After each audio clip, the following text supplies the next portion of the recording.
Bonjour à tous et bienvenue à Cible Grise, le balado officiel de la chaire de recherche sur la maltraitance envers les personnes aînées. Je m'appelle Kevin Saint-Martin, je suis le coordonnateur de la chaire. Puis aujourd'hui, j'ai le plaisir d'accueillir Madame Louise Buzy, qui est coordonnatrice provinciale spécialisée en matière de lutte contre la maltraitance envers les personnes aînées. Euh, j'ai invité Louise aujourd'hui pour nous parler d'un projet que je trouvais vraiment très intéressant et vraiment innovant pour faire de la sensibilisation à la maltraitance, puis la bientraitance, soit par le biais de bandes dessinées. C'est quelque chose qui est sorti récemment, puis sur lequel elle a travaillé très fort dans les derniers mois et peut-être même années, en fait. Donc, merci beaucoup, Louise, d'être avec nous aujourd'hui. Mais ça me fait plaisir, Kevin, d'être avec toi et avec tes auditeurs et comment on les appelle lorsque c'est en vidéo? C'est Ah, on plus est à notre auditoire. notre auditoire, effectivement. Alors, j'aimerais clarifier tout d'abord mon rôle, c'est que je suis coordonnatrice provinciale, mais tout particulièrement pour les communautés culturelles et depuis 2019, les communautés anglophones. Fait que c'est important de le préciser, là. Puis je travaille en étroite collaboration avec les coordonnateurs et coordonnatrices régionaux de lutte contre la maltraitance là, pour implanter toutes sortes de programmes, de projets dans les régions respectives.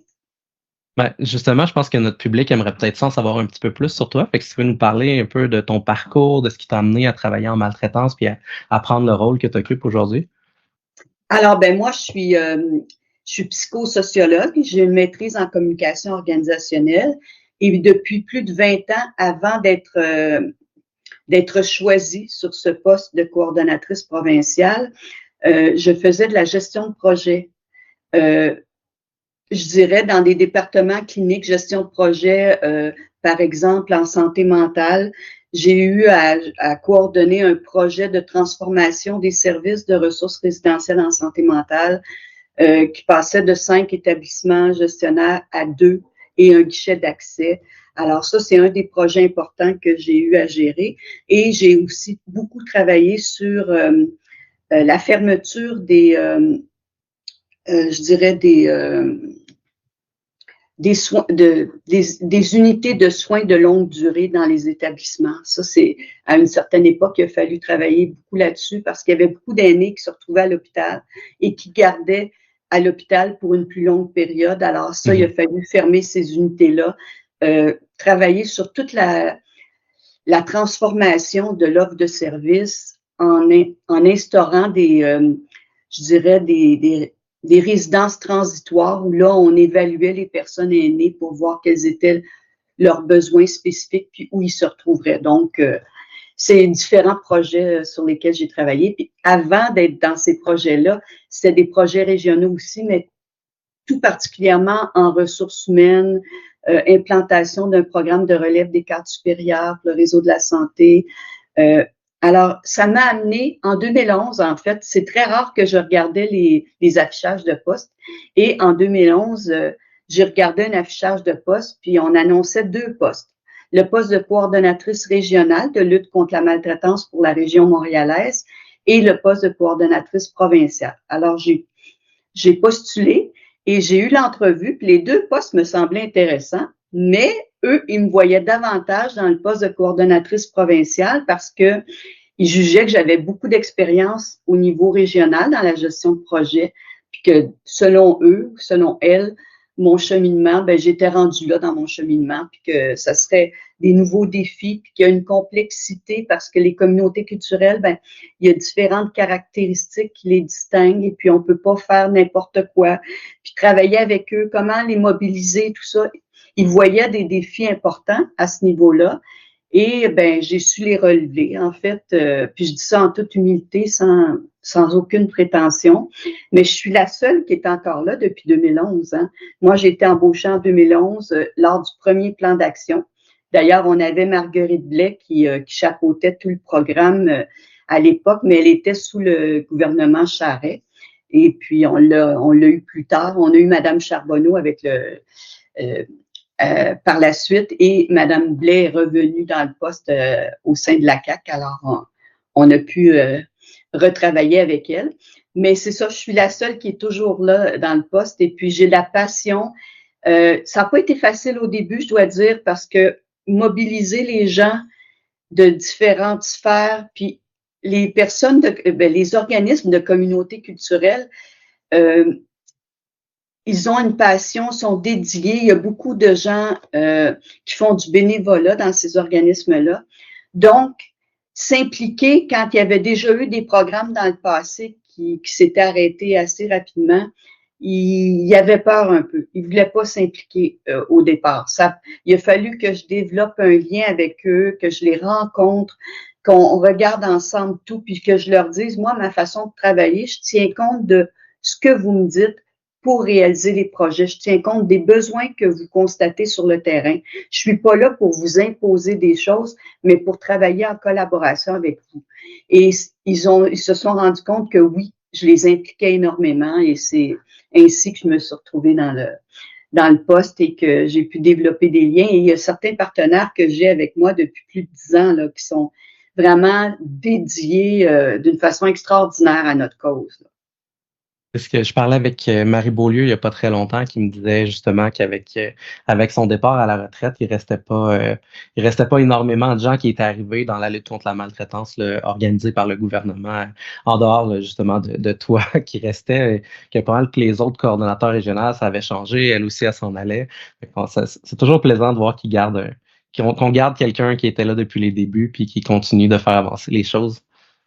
Oui, tout à fait. Mais on vit des deuils parce qu'on perd des collègues qu'on apprécie beaucoup. Alors moi, j'ai vécu plusieurs deuils parce que je m'étais attachée à mes collègues et il y a eu un taux de roulement qui a été important dans certaines régions. Puis parfois, je me pose des questions sur la façon dont la problématique de la maltraitance est perçue dans certains CIUS, dans certaines régions, parce que le taux de roulement a été vraiment important, là, comme dans la région de l'Outaouais, il y a eu plusieurs changements. Dans la région de l'Estrie aussi, ça a changé souvent. Et je me questionnais sur la façon dont cet enjeu-là était perçu par les directions des établissements. Là, pourquoi qu'il y a tant de changements? C'est une bonne question. C'est effectivement une bonne question. Puis de mon côté, j'ai pas plus la réponse. Mais si je ramène à notre sujet principal, justement, si je ramène à l'idée de changer peut-être les perspectives sur la maltraitance, toi et j'imagine ton équipe, parce que je pense pas à moins que tu aies une fibre ultra créative que je connais pas, je pense pas que tu aies travaillé seul à la création des bandes dessinées. Je me demandais comment c'était venu à jour, ce projet-là. Mais tu as tout à fait raison, je travaille pas toute seule. En fait, à chaque fois que je développe un projet, je fais ma fiche de projet. Au niveau de la structure, je fais ma fiche de projet, les objectifs qu'on vise, ce qu'on a besoin au niveau financier, au niveau ressources humaines et qui ferait partie du comité pour pouvoir atteindre nos objectifs. Et là, on forme un comité de travail. Je dois dire qu'il y a des partenaires avec lesquels je travaille énormément. Les organisateurs communautaires des CIUS, avec évidemment, les organismes dédiés aux communautés culturelles sont toujours impliqués parce que on peut pas offrir des programmes, je dirais, clés en main, comme le programme Ce n'est pas correct, qui est un bijou. Mm-hmm. Il fallait l'adapter parce que le message négatif, ce n'est pas correct, passe pas. En ce qui concerne les bandes dessinées, ce qu'on avait constaté, c'est que à chaque plan d'action, avant de mettre sur papier notre plan d'action, puis ce qu'on veut faire comme action concrète pendant les 5 prochaines années, on fait une démarche consultative dans les différentes régions du Québec pour comprendre les enjeux qui sont identifiés sur le terrain. Et parmi les enjeux, il y a un enjeu qui revient d'un plan d'action à l'autre, c'est celui de rejoindre les personnes aînées allophones qui ne parlent ni français ni anglais. Et je dois dire aussi qu'en plus d'être allophones, souvent, ils ont d'autres facteurs de vulnérabilité. Ne pas parler la langue en est un. Le parcours migratoire, si on vient d'un pays totalitaire avec un régime répressif, on peut avoir des difficultés à comprendre que, par exemple, les agents sociaux communautaires du service de police, ce sont des travailleurs sociaux, ce sont des psychologues qui sont là pour soutenir les aînés. Alors moi, j'ai pu constater durant les premières années le premier, le deuxième plan d'action que on ne pouvait pas nécessairement impliquer les agents sociaux comme dans nos activités parce que c'était pas bien perçu par les communautés. Puis ils nous disaient non, on n'est pas prêt. Au fil du temps, je dirais que les agents sociaux comme du service de police dans toutes les régions ont travaillé très, très fort pour développer des liens personnalisés et pour démontrer leur approche d'écoute, d'empathie et de soutien face aux difficultés que ces personnes aînées peuvent rencontrer. Alors, un des enjeux, comme je le soulignais, j'ai mentionné la barrière de la langue, j'ai mentionné le parcours migratoire. Il y a aussi être une femme dans certaines communautés parce que le rôle de la femme n'est pas nécessairement égal. On ne voit pas une égalité entre les hommes et les femmes dans certaines communautés. Alors, ça devient pour ces personnes-là un facteur de vulnérabilité additionnel. Moi, quand on me dit, puis c'était au tout début de mon parcours dans ce dossier-là, que certaines femmes étaient emprisonnées et le mari partait travailler ou le fils, si le mari était à l'extérieur du pays, et on barrait la porte pour pas qu'elle sorte puis pour pas qu'elle rencontre des gens. Je trouvais ça aberrant. Il y a un autre facteur qui intervient, c'est celui des personnes aînées qui sont parrainées. On sait que les personnes aînées parrainées arrivent à un âge plus avancé au Québec.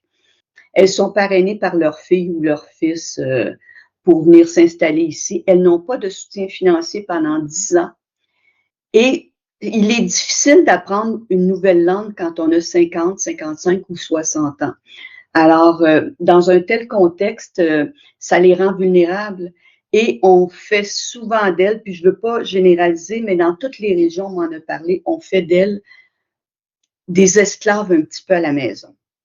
On s'installe ici, on a 30, 35 ans, on trouve une conjointe, on fait nos enfants, puis une fois qu'on est bien installé, qu'on a un très bon salaire, parce qu'il faut faire un salaire de minimum 50 000 $ et plus pour pouvoir parrainer quelqu'un de la famille. Et une fois qu'on obtient tout ça, on la fait venir. Et là, nous, on se donne beaucoup d'air, beaucoup de moments de bonheur et de plaisir à l'extérieur, vacances, sorties week-end. Et qui fait tout le travail? C'est la belle-maman ou la maman qui arrive du pays d'origine. Elle ne parle ni français ni anglais. On lui demande de faire le ménage, la vaisselle, garder les enfants. Elles sont super contentes quand elles arrivent. Puis même, j'ai fait des activités de sensibilisation où on me dit, on comprend pas, là, c'est pas un problème pour nous. Elles aiment ça, faire ça. Oui, tant qu'elles sont heureuses, on dit, c'est pas un problème. Là où qu'on voit un enjeu, c'est qu'après quelques années, elle a moins de capacité, elle vieillit, et on exige autant d'elle que quand elle est arrivée ou alors qu'elle était plus jeune. Et c'est un problème. On a des aînés qui ont un faible niveau de littératie, tout particulièrement les personnes aînées qui arrivent parrainées, qui ont peut-être l'équivalent d'une 3e ou 4e année. Puis on a aussi une proportion de nos aînés immigrants qui sont analphabètes. On n'en parle pas. Il y en a chez les Québécois aussi, mais on n'en parle pas. Mais ces personnes aînées-là, quand elles ont l'occasion d'aller à des activités, elles veulent y aller, mais elles ne comprennent pas s'il y a beaucoup de textes, elles ne comprennent rien. Il faut toujours prévoir dans nos activités, dans ce qu'on crée, d'autres moyens de faire comprendre le message, des images, des vidéos, des discussions. Alors, réduire les concepts, réduire les diapos qui parlent de concepts et augmenter les moments d'échange, les vidéos.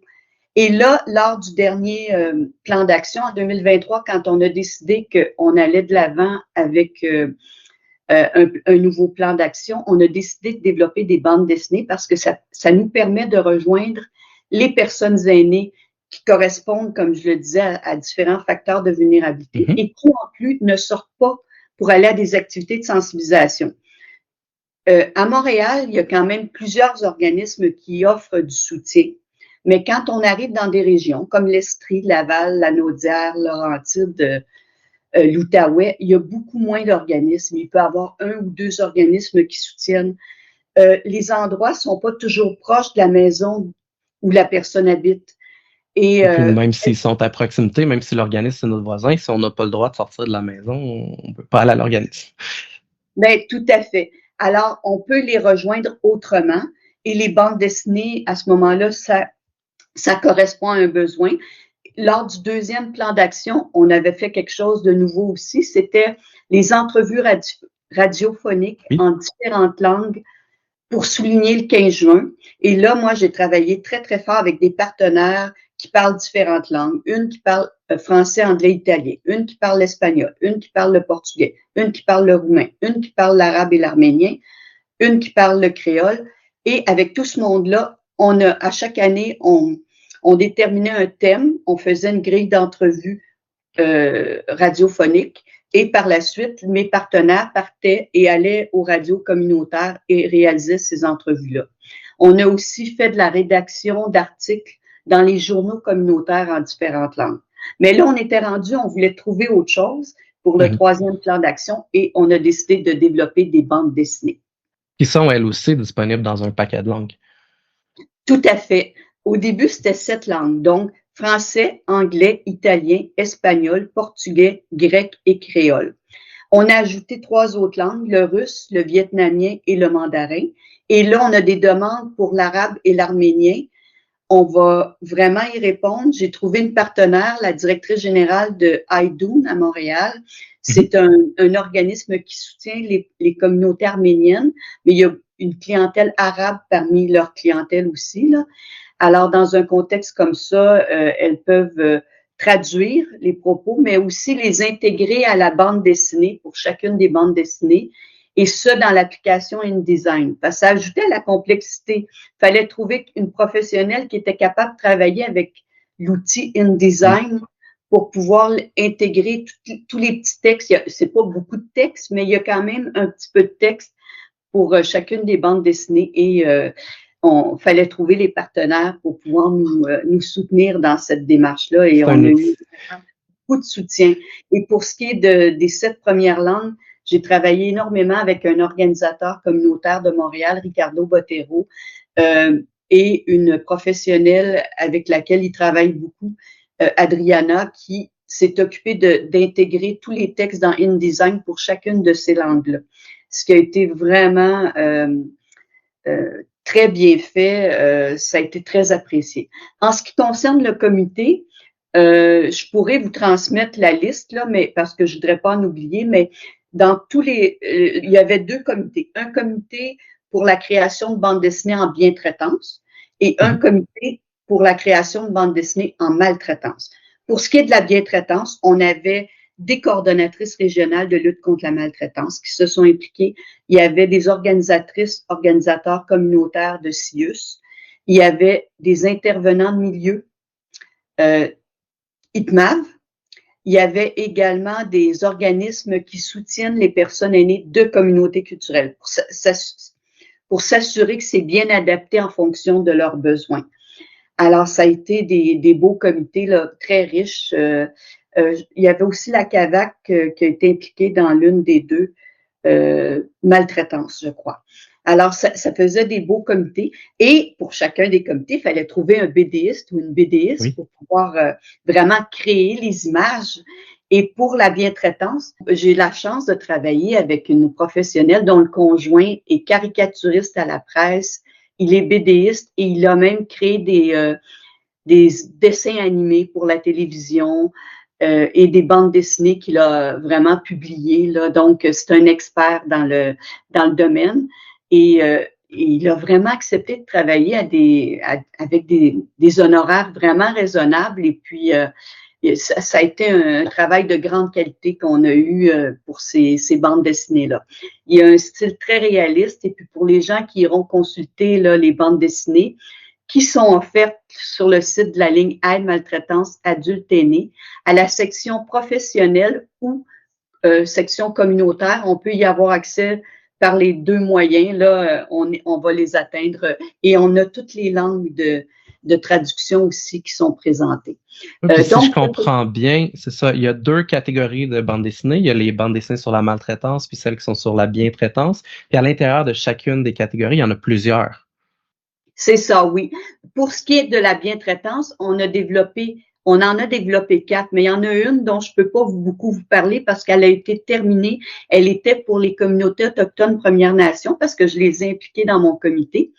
Et on a travaillé ensemble une première version de la bande dessinée très adaptée aux besoins des communautés autochtones Premières Nations. Ils ont décidé d'avoir 2 versions à un certain moment, une version plus urbaine, une version plus rurale, avec des images particulières pour chacune des versions. Mais par la suite, je les ai laissés travailler pour finaliser le tout. Donc, je peux pas vraiment vous en parler beaucoup. Mais les 3 autres, oui, on les a travaillés du début à la fin. On a l'histoire de Saïd, l'histoire de Georgia et l'histoire de Mine en bientraitance. Et l'histoire de Saïd est veuf et il y a une fille et un fils qui le soutiennent beaucoup. Il a des petits-enfants aussi. Et Saïd vit une certaine détresse psychologique parce que il a de la difficulté à faire le deuil de son épouse. Et là, on voit différentes situations de bientraitance. L'objectif dans ces bandes dessinées en bientraitance, c'est vraiment de montrer des comportements bientraitants au quotidien. À titre d'exemple, on peut penser qu'un comportement est bien traitant, mais nous, ce qu'on a voulu montrer, c'est que même quand on n'est pas d'accord avec le geste ou l'action, le comportement de la personne, on l'accepte, on lui donne le choix parce qu'on veut vraiment que les principes qui sont prévus face à la bientraitance soient l'autodétermination. Il y a différents principes, je vais les nommer d'une façon plus particulière, là. Il est à la base de notre travail. À chaque fois qu'on développait une image et un texte, on regardait de plus près est-ce que ça correspond à nos principes directeurs de la bientraitance? Est-ce qu'on en tient compte de tous ces principes-là? Ça sera pas long, il faut juste que je trouve ma page. Peut-être que Jessie pourra montrer la deuxième page ou le verso plutôt de la bande dessinée de Saïd. Puis on va voir les différents principes directeurs là, associés qui nous ont permis de développer justement des images qui correspondent.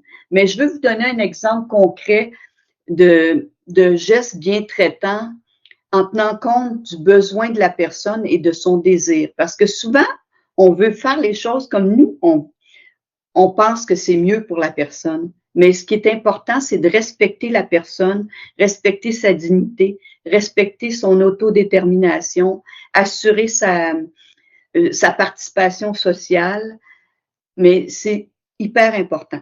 Donc, dans une des petites scénettes qu'on a dans la bande dessinée de Saïd, on voit Saïd qui va avec sa fille à l'épicerie. Et là, il veut s'acheter un sac de chips. Et c'est sûr que sa fille, elle se dit c'est pas bon pour sa santé. Mais il a le droit de se gâter. C'est un peu ça, là. Je vous dis pas les termes exacts qu'il y a sur l'image, mais c'est un peu ça. Et ça démontre qu'être bien traitant, c'est aussi tenir compte du besoin puis du désir de la personne qu'on aide, qu'on soutient. Parce que parfois, on veut être bien traitant en disant, mais c'est pas bon pour la santé, prends ça à la place, ça va être meilleur pour ta santé, mais c'est pas ça qu'on voulait. On visait à respecter les principes directeurs de la bientraitance. Puis on le fait pour chacune des images. En comité, on se penchait sur ce qui était souhaité par rapport à l'image qu'on présentait et de quelle façon on pouvait dire que les principes directeurs étaient respectés. Est-ce que c'est clair, Kevin, ce que je Oui, oui. Non, c'est clair. Puis je pense que c'est important de le mettre de l'avant parce que c'est pas toujours facile de bien penser la bientraitance. Parfois, on a l'impression, justement, parce que nos intentions sont bonnes, on est bien traitant. Parce que je me dis, je veux protéger mon père, je veux protéger ma mère, je veux l'aider. Fait que j'insiste pour garder l'exemple de sac de chips. On prendra pas ça, c'est pas bon pour ta santé. Mais en faisant ça, en voulant aider, on oublie d'être à l'écoute. Puis c'est là qu'on dévie, puis que finalement, on n'est pas bien traitant. Fait que je trouve ça vraiment le fun que ça ait pu être illustré comme ça. Tout à fait. Dans le cas de l'histoire de Georgia a eu un diagnostic de sclérose en plaques. et elle trouve ça très difficile. Elle vit avec son conjoint Lorenzo, qui veut vraiment la soutenir. On voit dans une des images là qui prépare le repas pour la soutenir parce qu'elle trouve ça très difficile à vivre cette période-là. Et on voit qu'il est très bien traitant. Elle n'est pas nécessairement bien traitante envers lui. Elle n'accepte pas son diagnostic, puis elle peut être parfois un peu agressive dans sa façon de lui parler, elle n'est pas gentille. Et on voulait montrer que ça pouvait arriver qu'une personne qui est soutenue devient maltraitante envers l'autre, probablement à cause de toutes les émotions, de tous les sentiments qu'elle vit. Mais ça n'excuse pas les gestes qui sont pas gentils ou qui sont maltraitants envers l'autre. Alors, on trouvait ça important de le montrer. On voit Lorenzo aussi qui, elle dit qu'elle veut aller faire des emplettes, puis il dit, je peux t'amener si tu veux, mais elle préfère y aller seule comme une personne autonome, est encore autonome d'ailleurs. Mhm. Alors lui, il dit, ben oui, c'est correct, là, puis il l'accepte. Alors, il démontre l'ouverture à la laisser aller, à ne pas la surprotéger, justement, même si elle a des problèmes de santé. Donc, ce sont des petits exemples de gestes bien traitants. Alors, c'est ce qui est voulu pour chacune des images. Puis, quand on parle de participation sociale, c'est souvent montré comme dans le cas de Mine, je crois. Non, c'est dans le cas de Georgia. Son ami lui demande de venir faire une présentation à un groupe de jeunes, puis qu'elle parle de sa vie, de sa culture italienne et aussi un peu de sa maladie à la fin de la présentation. Puis elle, ça lui donne beaucoup de confiance en elle. Ça augmente son estime d'elle-même, alors elle le fait. Mais ça, ce sont des exemples concrets qu'on a travaillé ensemble pour pouvoir démontrer ce qu'est la bientraitance. Alors, on en a 3 qu'on utilise sur une base continue, traduites en 7 langues et depuis tout récemment, 3 autres langues, là, russe, vietnamien, mandarin. J'ai fait faire la production en copie papier parce que les gens peuvent aller consulter le site de la ligne pour voir les bandes dessinées et s'ils ont besoin de copies, d'un nombre de copies additionnelles, d'un nombre de copies plus important pour transmettre lors d'activités de sensibilisation, mais ça me fait plaisir de leur en transmettre. J'en ai une bonne quantité là, dans chacune des langues. Alors, ça, c'est pour la bientraitance. Pour la maltraitance, on a travaillé aussi un peu de la même façon, mais là, c'est différent. On partait de situations, puis peut-être que toi, tu l'aurais posé la question, est-ce que c'est fictif ou pas? En fait, dans la bientraitance, c'est vraiment de montrer les comportements bientraitants. Donc, c'est ce qu'on désire que les gens fassent pour être bientraitants. Dans la maltraitance, c'est différent. On part de situations réelles qui sont constatées fréquemment par les partenaires terrain. Alors, on a formé aussi un comité avec un peu les mêmes types de partenariats, c'est-à-dire organisateurs communautaires, ICMAV, intervenants de milieu, entre autres, des intervenants d'organismes communautaires dédiés aux communautés culturelles, des coordonnatrices régionales. Alors, on a travaillé avec tous ces gens et là, on leur a demandé quelles sont les situations qui se produisent les plus fréquemment en matière de maltraitance pour les communautés culturelles et ou anglophones. Et là, ce qui a émergé, ce sont les situations qu'on démontre. Donc, pour ce qui est de Fabio, Fabio, lui, le propriétaire veut l'évincer de son logement. Actuellement, là, c'est quelque chose qui se produit très fréquemment. Oui, puis pas que dans les communautés culturelles, hein, avec la crise du logement, tout le monde est touché par des enjeux d'hébergement. Tout à fait. Et les personnes aînées de communautés culturelles, puis je dirais que même des aînés québécois de souche, qui ne connaissent pas la loi qui les protège, la loi 65. Et dans un contexte comme ça, et avec l'intimidation dont peut faire preuve le propriétaire, ben les personnes aînées ont tendance à signer et à accepter de quitter. Alors que si ça fait plus que 10 ans qu'elles habitent le logement, si elles ont plus de 65 ans et si elles sont éligibles à un logement à prix modique, ben elles sont protégées. Le propriétaire n'a pas le droit de les évincer. Alors, c'est un peu la situation qu'on explique. Et lui, il est mal à l'aise dans la situation. On voit qu'il est très mal à l'aise, puis que son propriétaire est particulièrement agressif, puis il se dit, il me semble que je vis de la maltraitance, c'est de la violation de droit. Puis, alors là, on voit un peu les organismes de soutien qui peuvent intervenir pour vraiment accompagner la personne aînée qui est vulnérable à ça. Et même si elle est victime, parfois, si on réagit très, très vite, on peut faire changer les choses là, pour que la personne puisse garder son logement. Donc, ça, c'est une première situation. La deuxième, c'est l'histoire de Manuel. Lui, Manuel, il se retrouve à l'hôpital et comme on sait, les employés dans les hôpitaux sont surchargés. Et il est encore très autonome normalement, mais là, il est en quelque sorte un peu handicapé parce qu'il peut pas bouger du lit. Il peut même pas se rendre à sa marchette. Alors, là, il appelle pour avoir de l'aide pour aller à la salle de bain, mais il y a personne qui vient, puis ça prend du temps, ça prend des heures, en fait. Puis finalement, il a pas pu attendre aussi longtemps. Alors, c'est difficile pour lui, il se sent très, très mal. Et l'infirmière s'excuse quand elle arrive, elle dit qu'elle avait plusieurs personnes avant lui, sauf que c'est quand même de la maltraitance. Oui. C'est de la maltraitance qu'on peut dire non intentionnelle, mais c'est tout de même de la maltraitance car un tort est causé à Manuel par la gestion des soins et des services qui est inefficace en quelque sorte. Oui, c'est ça. Dans ce contexte-là, c'est pas la faute de l'infirmière qui est débordée, qui fait de son mieux. Ça va plus être de la faute de l'organisation qui a justement placé son personnel dans une position où ils sont pas capables de répondre aux besoins de tout le monde. Donc, que ce soit la faute de l'individu ou de l'organisation, ça reste quand même de la maltraitance.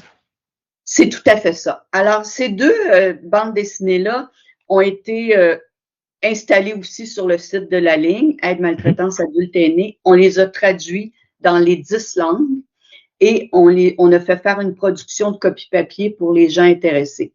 Là, on en a 2 autres qui s'en viennent. Okay.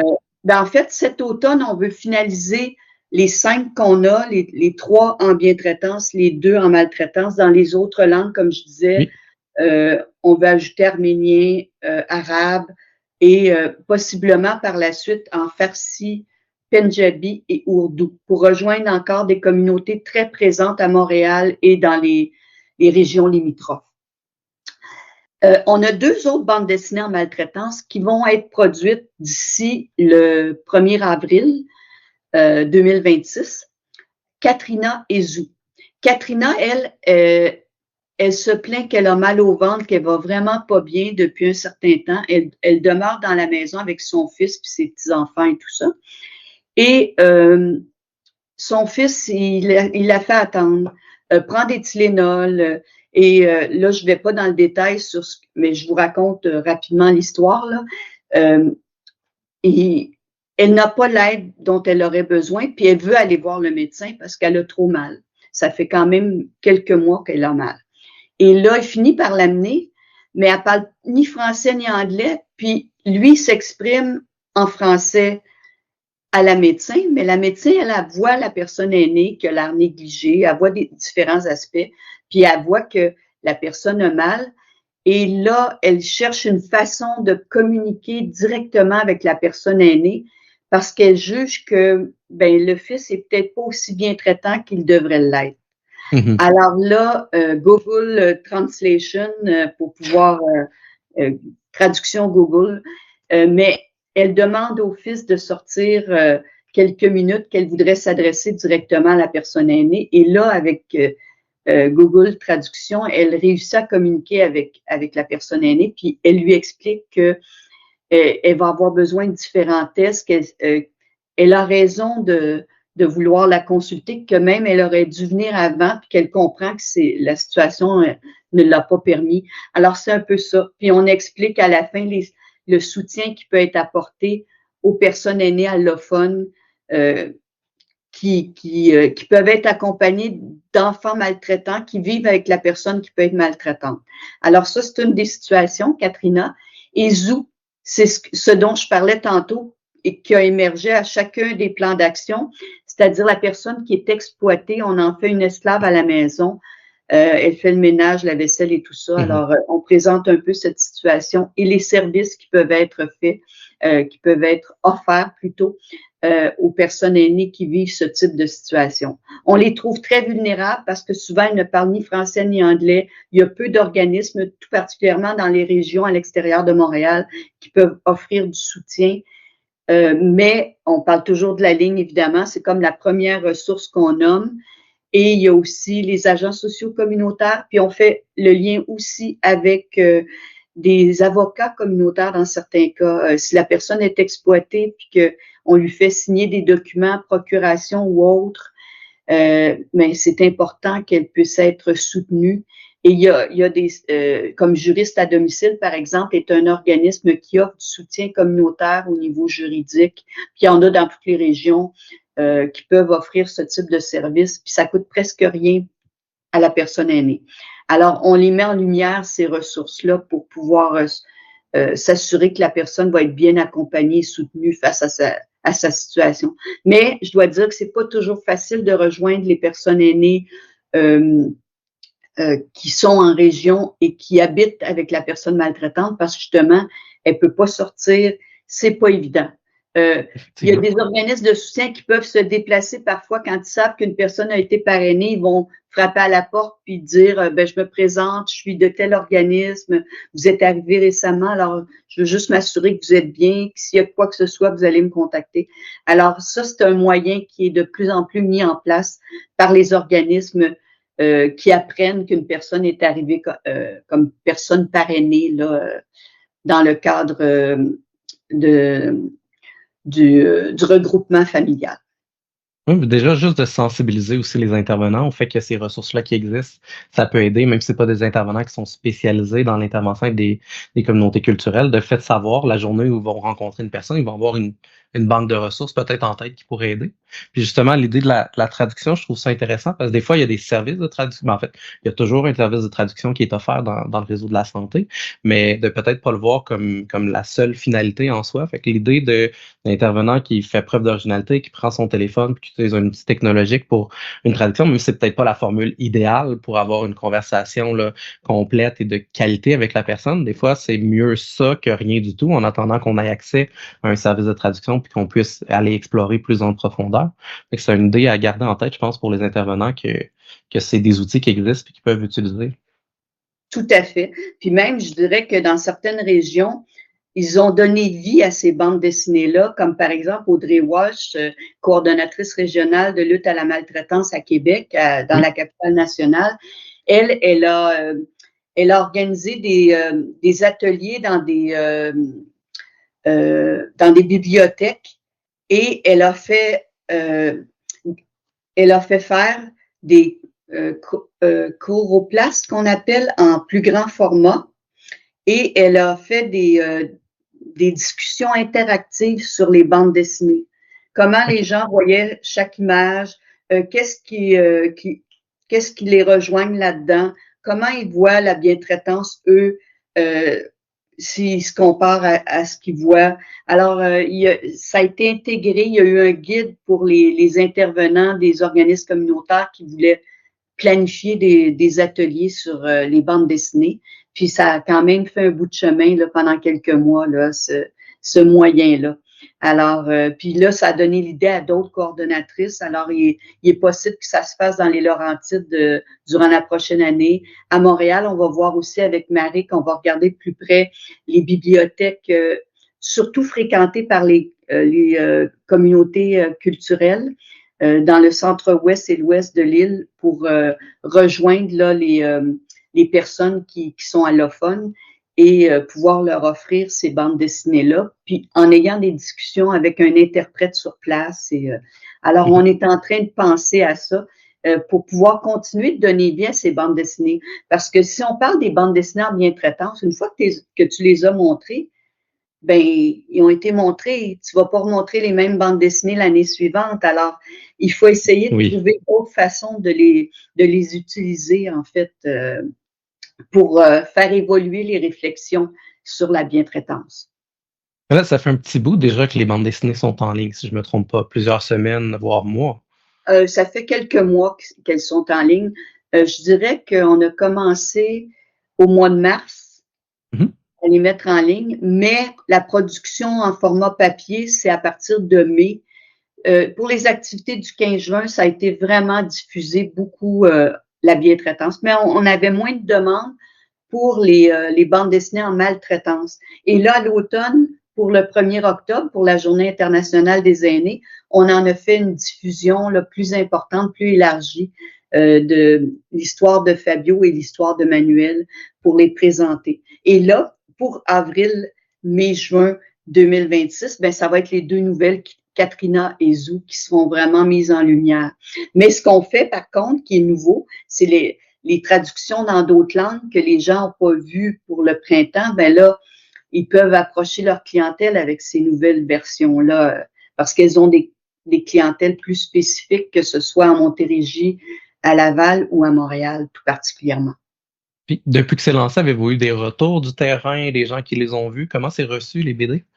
Ah, c'est vraiment très bien reçu. Puis on me dit que pour les personnes aînées qui ont un plus faible niveau de littératie, les images parlent d'elles-mêmes euh, par les émotions qu'on voit.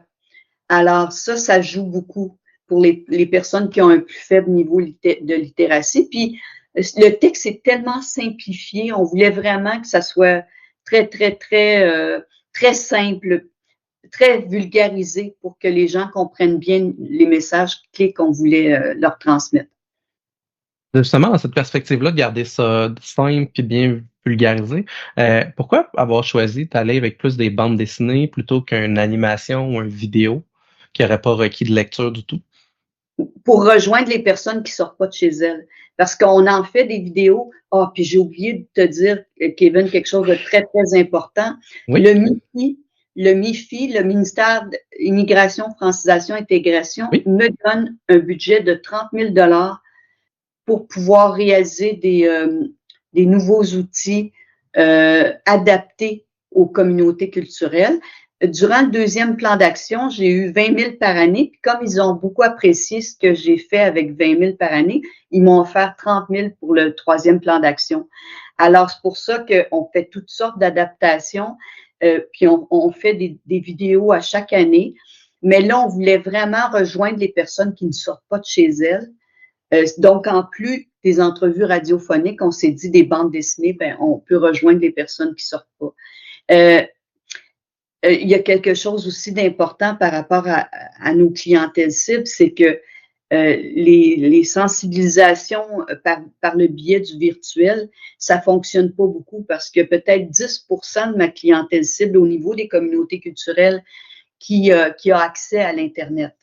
Hmm. C'est vraiment les personnes aînées qui sont arrivées à 30 ans, qui sont maintenant âgées, là, qui ont plus de 65 ans. Ces personnes-là, oui, on peut les rejoindre virtuellement.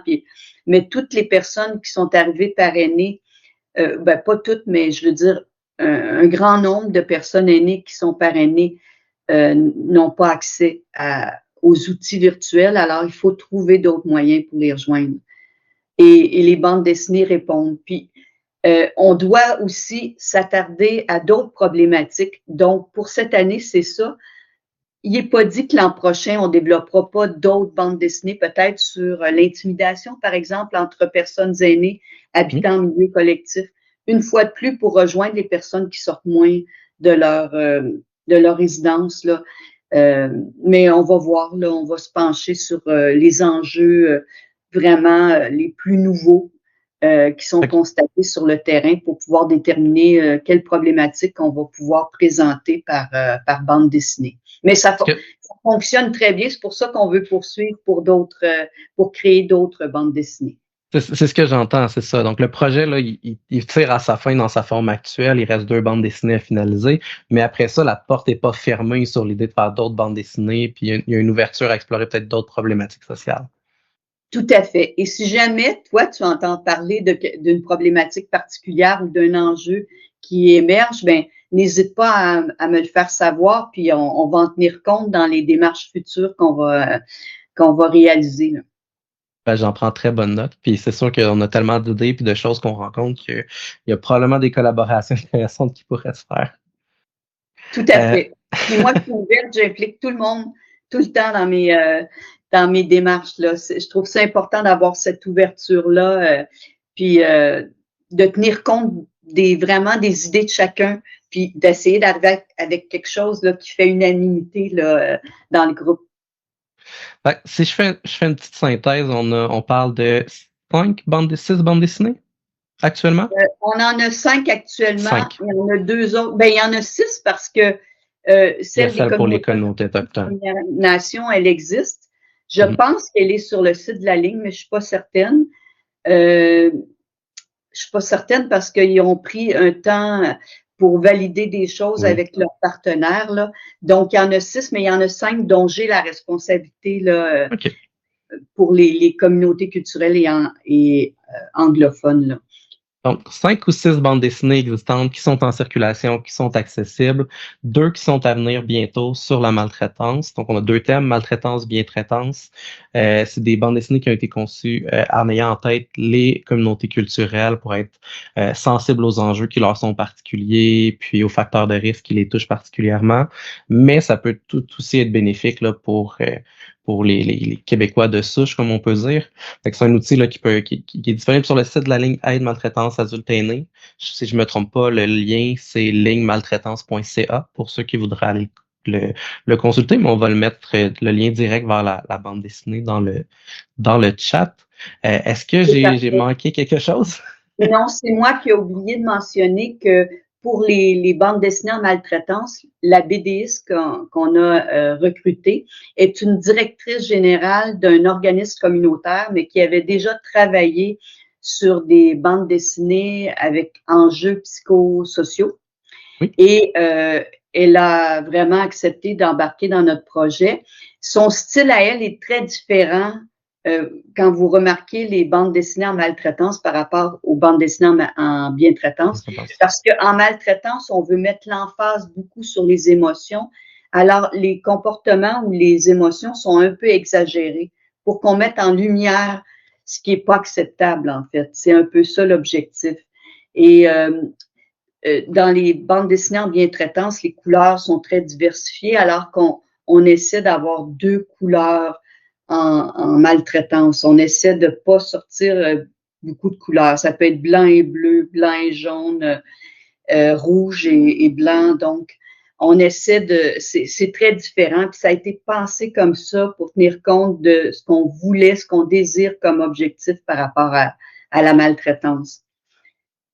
En même temps, on veut pas glorifier le sujet. C'est quand même un sujet qui est pas facile. Fait que d'avoir un ton peut-être un petit peu plus doux plutôt que des couleurs explosives comme la bien-traitance, je pense que c'est pas inapproprié. Tu as tout à fait raison, Kevin, oui. Est-ce qu'il y a quelque chose que tu aimerais ajouter? Parce que moi, je pense qu'on a déjà fait un bon tour. Ben, en fait, je pense qu'on a fait le tour du sujet. Ce que je veux mentionner en terminant, c'est que s'il y a des personnes qui sont intéressées d'avoir une quantité plus importante de copies Oui. papier, mais je suis là. Elles peuvent me rejoindre, ces personnes-là, à l'adresse louise.buzit, B-U-Z-I-T, .ccSMTL@sss.gouv.qc.ca. Et ça me fera plaisir de leur en transmettre là, en différentes langues. Et là, on a eu des petits problèmes de poste dernièrement, alors c'était pas évident. Quand c'était à Montréal, pour des quantités importantes, je me suis déplacée pour aller les porter, puis j'en ai profité pour organiser d'autres rencontres, mais c'est pas toujours simple là, compte tenu du problème de poste. Mais éventuellement, quand ce sera réglé, on pourra vraiment vous les transmettre là, dans les différentes régions du Québec là, et avec la quantité que vous souhaitez obtenir. Excellent. Puis on pourra mettre ton adresse courriel dans la boîte là, d'informations au bas. Est-ce qu'il y aurait moyen aussi d'avoir les coordonnées des illustrateurs? Parce que peut-être qu'il y a des gens qui vont regarder ça et qui vont être intéressés à les contacter pour des collaborations, peut-être? Bien sûr, alors je vais vous transmettre leurs coordonnées parce que peut-être des partenaires qui aimeraient travailler avec eux pour développer leur propre bande dessinée, ce serait génial. Ça fait boule de neige, comme on dit, là. Alors, Oui, c'est ça. très bien. Alors, je vais vous les transmettre et Jessie pourra faire le lien Oui. avec les gens là, par le biais de la vidéo là, pour transmettre ces informations. Jessie qui est notre éditrice en coulisses, qui s'occupe de ce genre de choses. Donc, écoute, un immense merci, Louise, pour la belle conversation, d'avoir pris le temps de nous partager un peu l'envers du projet, que je trouve super intéressant, super inspirant. Puis c'est le fun de voir des nouvelles façons de parler de maltraitance. On ne soit pas toujours dans la même boucle. C'est un problème qui évolue. Fait que de trouver des façons là, qui évoluent aussi, de rejoindre les gens puis d'élargir notre portée, je trouve ça vraiment important. J'espère vraiment que les gens vont aller les voir, les bandes dessinées, parce qu'elles sont fantastiques. Ben merci, ça me touche beaucoup ce que tu me dis, Kevin. Puis je te remercie pour m'avoir donné l'opportunité d'en parler.